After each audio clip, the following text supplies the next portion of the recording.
I am an architect. My main enterprise is creating buildings.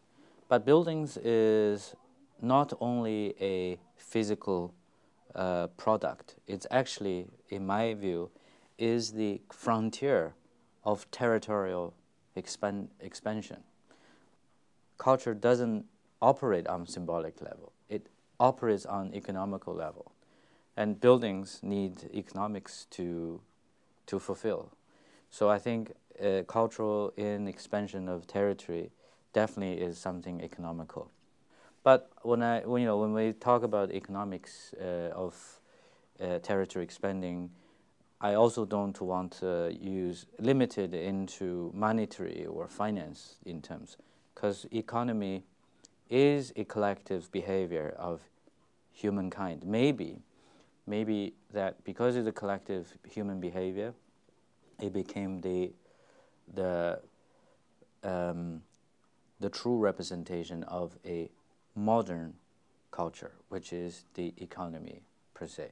And therefore, I think being part of the territorial expanding, I think that education is probably the really engine to expand territories.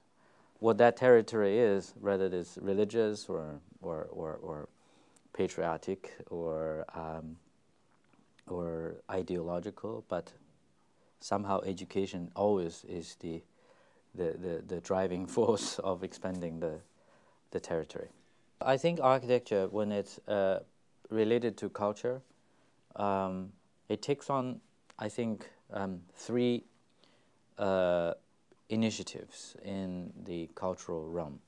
One obviously is a physical kind of resemblance, that people identify a building that was a certain cultural kind of icons, and that's definitely something that it's still going on out there. And I think second is architecture being representative of forces behind the physical realm.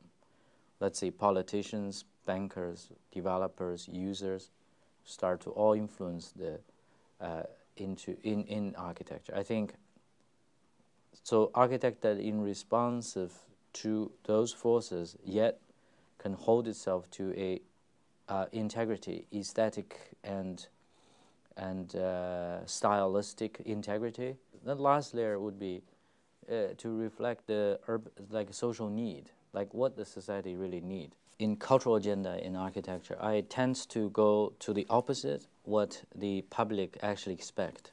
For example, I would use the material that's local builders make, but I use it completely in a different way. So the technology that using the material is completely out of what they are used to, accustomed to provoke more cultural reading in it.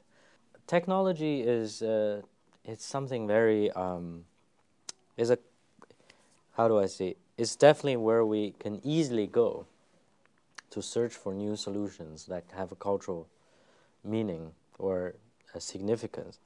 No matter where you actually develop that technology, it is always going to be the same standard for its integrity, for its cutting edge. So in the end, it tends to diminish the cultural diversity through technology.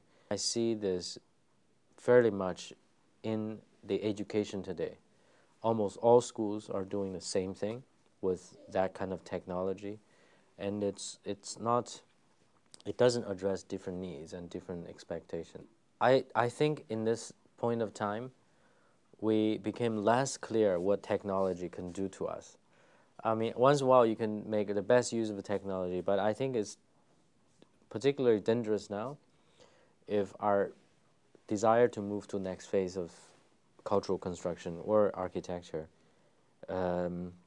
technology it's very, very scary to kind of venture. But the reason I'm saying it's scary because there are other parts of society are now wholeheartedly embracing it.